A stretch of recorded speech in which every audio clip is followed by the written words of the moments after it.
am getting married this coming spring. I've got a cousin named Rose, also 25F, who was around a lot growing up.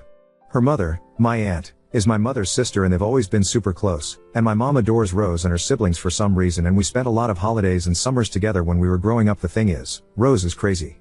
Her brothers are fine, but Rose is crazy. Every time we were together she would have a meltdown and throw a temper tantrum if things didn't go her way and never made any sense.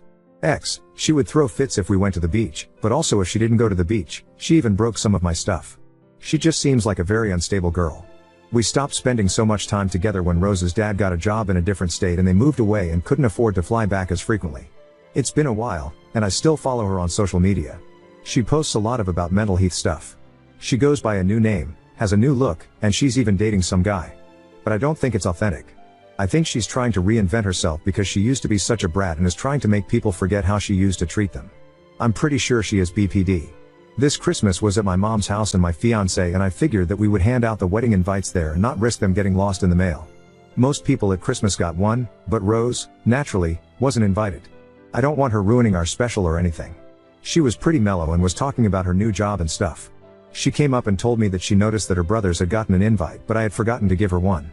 I told her I didn't think she would want to come, since when we used to get together nothing seemed right for her. She seemed really taken aback, apologized for how she used to act because she had a lot of stuff to deal with, and said she was sorry that I didn't think she couldn't change from when she was a kid. I held firm because this is the first time she's ever apologized to me for how she tried to ruin stuff and I think she was just trying to manipulate me into getting her way like she always used to. Her family realized that she had never gotten an invite, and one of her brothers called and asked why his sister wasn't invited. I reiterated that I didn't feel comfortable with a mentally unstable woman at my wedding and he got angry and said that I was stupid for being mad at something that happened so fucking long ago and that I was being ridiculous and bigoted and said he didn't want to come either and hung up. Then Rose's mom called my mom and said that if her daughter was the only family member not invited that she wasn't going to attend. Now my mom is upset that her sister and nibblings, her word, aren't coming and begged me to just invite Rose. But you can't fully cure mental illness, and I don't want her coming and smashing my cake or something. Ida? Oop. Look, if one day I decided to shave my head and change my name to something completely different and demand people now call me this new name, it would look like I had some sort of mental break. I don't know why people think that this is a stable thing to do. It seemed way more violent and not typical. Random things would set her off, like once she went into her room and pulled off the heads of all her Barbies, and one of mine because we were playing together earlier, and another time at her birthday she was really happy opening presents and then she unwrapped a new dress my mom got her and started crying and wouldn't tell anyone why she didn't like it. She was fine at Christmas, but since I don't know what triggers her I don't want to risk it happening at my wedding. Update 1. I, 25F, am getting married in several months. Sorry if this sounds convoluted. I'm really stressed over this whole thing and it's sometimes hard to keep my thoughts together. It's a long story, but there has been some drama about me not inviting my cousin, also 25F, that spiraled into family drama, and now her parents and brothers are threatening to pull out if I don't invite her. I don't want my cousin there because she is mentally ill, I believe BPD, and I have had very bad experiences with her when we grew up together, and I don't believe she has truly improved the way she acts like she has. I feel like she could be a potential threat to my wedding, and I don't want all the attention to be on her having a breakdown, or her trying to smash my cake or interrupt my vows. But my mother, who is very close with her mother and her, is also threatening to pull funding because I'm acting ridiculous for not inviting all of her nibblings. It's causing so much drama, and with my aunt and my mother deciding to take back the offer of money, I wouldn't be able to fully pay for the venue we already have booked. The invites were given out about a month ago, and I'm surprised and disappointed that the drama hasn't blown over since then. I got advice on Reddit before that suggested extra security to shadow my cousin specifically.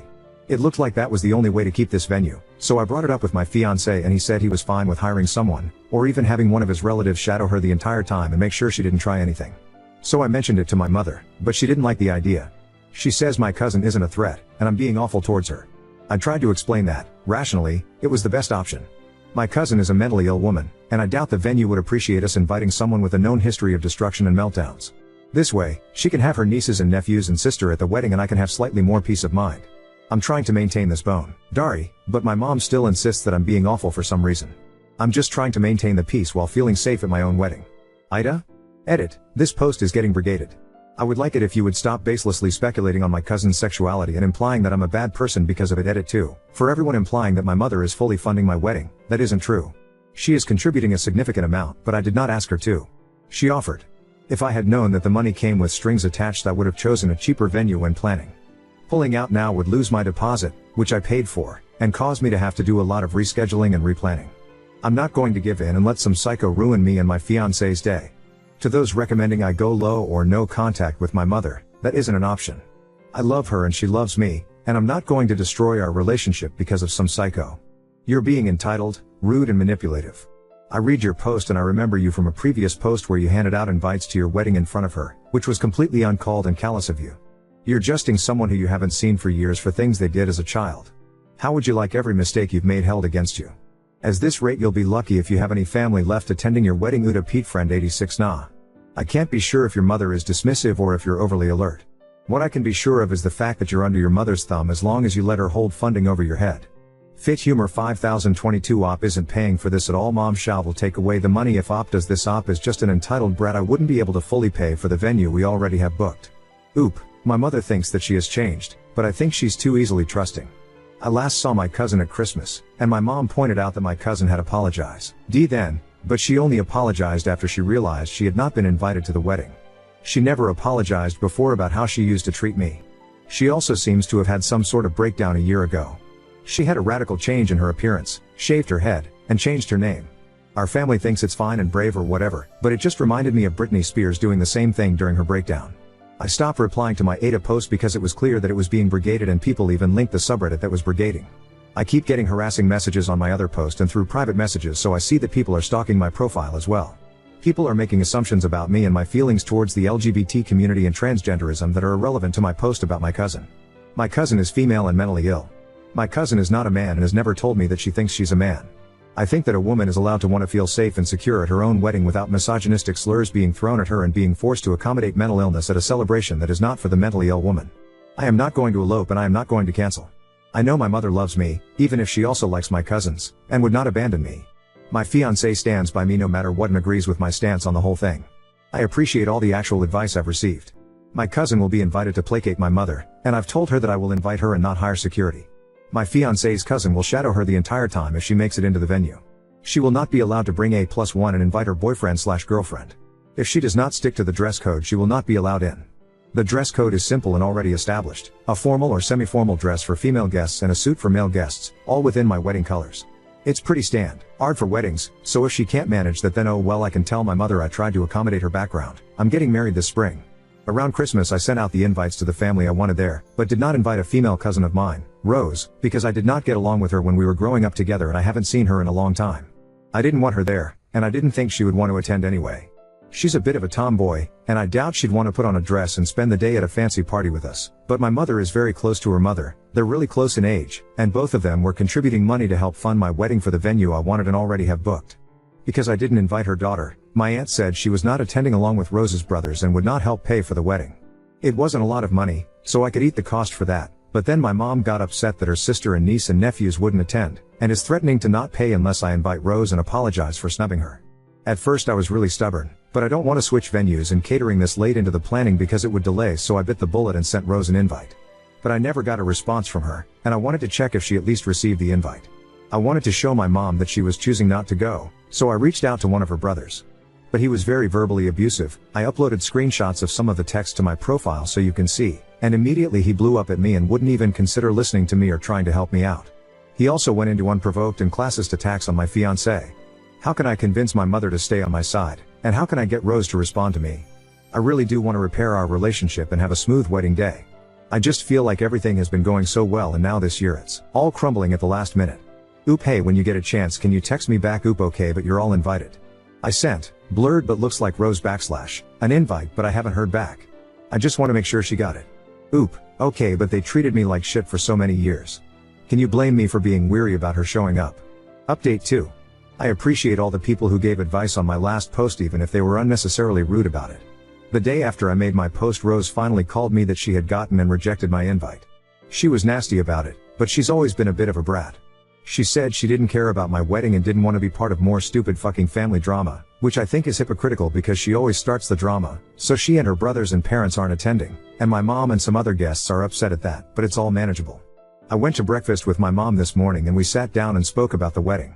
I took advice from my last post and told her that if she continued to favor a cousin over her daughter then I would never speak to her again and she would not be invited to the rescheduled wedding. A lot was said, but she broke down and admitted that she was bluffing and didn't actually want to ruin my big day. She was just upset with how I had acted back around the holidays and hoped that her threat would be a wake-up call. I apologized and acknowledged that I didn't realize how hurtful my actions would have been perceived. She essentially raised me by myself, and I have always tried to live by the values she instilled in me, even if they aren't always popular with others, and I told her this. So the wedding should still be on course. I still have to find the money to make up for what my aunt would have paid, but I don't think it's a lot, and my fiancé will probably be able to cover it. Thank you again for all the advice. I can't really blame him for calling it off, because it was for financial reasons. But I feel like I can't talk to him about it because I'll start saying things that I regret. I was set to get married today. It was great, I had everything planned out perfectly. My venue was on the pricey side, but both my mother and aunt said they would help pay for it to make my wedding perfect. I sent invites months ahead to make sure everyone had time to plan stuff if they needed to travel, and the drama started when I didn't invite my cousin. I grew up with her because our mothers are close, and she is very mentally ill and would always have meltdowns and stuff. Around last year she had a breakdown that everyone seems to ignore now. I'm pretty sure she has BPD, and anyone who knows someone with that will tell you how unstable and unpredictable those people are. So I decided that I didn't want a severely mentally ill woman at my wedding to risk ruining it, and also we weren't that close to begin with and hadn't seen each other for years. I thought everyone would understand that, and it's not like she and I were very close to begin with. It caused a lot of drama and family fighting. My aunt said that if I didn't invite her daughter then she wasn't going to contribute money, and my female cousin's brothers also said that they weren't coming. Then my mom got angry and said that she wasn't going to contribute money if I was going to discriminate against my female cousin. And then other relatives heard that I hadn't invited her because of her mental illness. I didn't even tell anyone it was because of that, just that we weren't close. But I guess she was telling them that I was being bigoted against her because of her illness. I settled things with my mom, who agreed to pay, and I even offered my cousin an invite and apologized for excluding her when I initially sent out the invites. But she brushed me off and said she didn't want to go to my wedding. But my aunt never accepted the apology and still refused to pay. I thought that was fine because my fiancé could make up the difference, and asked my dad if he was willing to contribute more. He divorced my mom when I was a kid and we're not super close anymore because of it, but he still offered some money, but neither of them were able to pitch in anymore, and my savings also aren't enough unless I wanted to completely wipe them out or take out a loan, and I don't think that's a very good financial choice. I want the perfect wedding, but I don't want to go into debt for it. I finally decided to fold and look for another venue, but all of the ones I wanted were booked for the rest of the year. Last month my fiancé told me that we should postpone the wedding for a year so that we find the perfect venue that we can afford. I had to call all my friends and the family members who still wanted to go and basically tell them I was too poor to get married this year. It was humiliating. All of this is because of my cousin, who got pissy that I didn't want her at my wedding, and she doesn't even want to go to the wedding anyway, and did her best to turn my family against me. Update 3. A bit of backstory: we were supposed to get married a few months ago. There was wedding drama that involved a female family member on my side trying to start shit and basically sabotage my wedding because I didn't invite her. She struggles with mental illness, so her throwing a fit wasn't a shocker, but the resulting family drama was. Anyway, it ended up with us not having enough money for my wedding. It was too close to be able to reschedule a venue, so we decided to cut our losses and get married next year instead. We still had a 2-week Mediterranean cruise scheduled as our honeymoon, so he said we should just go on it as a normal vacation to try and unwind after the disaster of a year I've had so far. It was nice. But near the end he got more and more distant, and once we landed back home I joked it was back to wedding planning, and he got very serious. A&D admitted that he doesn't think planning a wedding is a very good idea. He said the family bullshit drama had made him reconsider, and he thought that the cruise would soften the blow. I was crying and said I'd cut off the shitty family members, and obviously we would never see the psycho relative ever again. But he said it wasn't just that I had shitty crazy family members, and it's been almost a week since he was last home. He's staying with his brother. I'm numb at this point. Everything's gone off the rails. The cruise actually made me feel worse, like he was just wanted to have fun and was using me for sex before dropping me. I fucking hate all of this. Are you the person who didn't want to invite her supposedly mentally ill cousin whose mother was helping pay for the wedding? That was quite a saga. Because if that's you, he's right, it's not that you have shitty family members, you are the shitty family member. Now on to second story. Discipline my prankster sister by taking her phone after she nearly got me fired with her tasteless joke at school. I, 27 male, am the guardian of my younger sister, 13F, and I work for the USPS. Lately I've been on a route that delivers mail to the local middle school and high school, and she happens to go there. Today I was at the middle school walking to the main office with the mail, and then suddenly I hear "back away, pedo." And I got really started and looked, and it's my younger sister with her friend. She was laughing and I told her that wasn't funny, and a nearby teacher came over firmly asking what was happening. I frantically explained I was delivering the mail and she was my younger sister who was making a tasteless joke, and my sister was just standing there enjoying the situation. Fortunately the teacher heard me and just told my sister and her friend to get back to class. Before she left I said hey, and she looked and I sternly said give me your phone, and she stopped for a moment and said what? And I told her to give me her phone. She protested at first, but I persisted and she gave me her phone and seemed really upset and annoyed as she walked away. I got home this afternoon and she was fucking pissed at me. Finally, I got to have a conversation with her about it, and I told her behavior was completely inappropriate and unacceptable because she very easily could have made me lose my job, which is putting the food in our mouths and clothes on our backs and roof above our heads, just because she wanted a quick giggle. She continued to persist and pulled the "who do you think you are, my parent?" And I said, "I think I'm the person who pays for your cell phone bill and can easily cancel that phone plan anytime they want." She just walked away, and I asked if she was gonna eat dinner or should I put it away, and she flipped me off as she went upstairs, to which I called out, "Yeah, okay, I'm keeping your phone another day. My sister is a big ray of hope in my sea of depression and stress and the most important thing in my life and my reason for trudging through this shit job, but holy shit, she can be such a brat sometimes. I'm wondering if maybe I overreacted by taking her phone. Maybe this is a completely separate thing, but sometimes it just feels so weird punishing her. Like I feel I'm the one who's supposed to help get her out of parental punishments rather than the one asserting them." Update 1. I delivered mail at her school yesterday and saw the teacher who was involved in the situation and anxiously asked her if anything was going to come of it.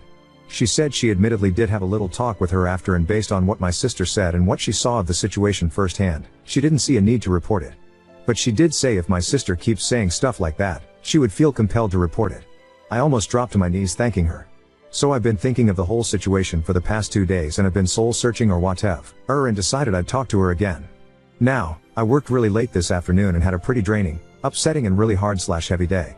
I got home rather late, but my sister actually stayed up to wait for me and said she wanted to talk to me. She asked if we could sit down, and then she told me she was really sorry for saying what she did and she didn't mean to embarrass me or get me fired or anything, and said she was out of line for flipping me off and told me she was sorry for that too, and then she told me she loved me. So I had some stuff I was trying to figure out how to articulate, but she initiated the conversation, so I just threw out what I had even though it was undercooked. I told her I appreciate the apology, but she clearly doesn't understand how serious her joke was. I told her that little joke seriously could have ruined both of our lives, since if the wrong person heard, Child Protective Services would have put her into foster care and forced her to live in some rundown place with, potentially dangerous, people she's never met, and she would be doing so all alone without me, and I'd potentially be facing legal action and without a job, all because she wanted a little giggle. Then I said I really haven't appreciated her attitude as of late and the way she's been talking to me, and I said some of her behavior is completely inappropriate. I used the flipping me off and making that joke as examples, and while I always will be her big brother, I'm also her parent right now. So I told her I was going to limit her screen time/internet time, and to start I made the decision I'm going to be giving her a flip phone. And that, ladies and gentlemen, is where all hell broke loose. She just blankly stared at me for a second and said, "What?" and was asking if I was joking and why would I do that. I did my best to stay firm and just said I'm sorry, but that's what's gonna happen, and she was begging me and profusely apologizing for her bad attitude, and she asked why I was giving such a harsh punishment for her stupid joke. She actually started crying and I felt horrible and wanted to tell her actually I'll think about it, and I felt like such an asshole for not saying that. But then once she realized I was firm, she switched planes and went into offense mode.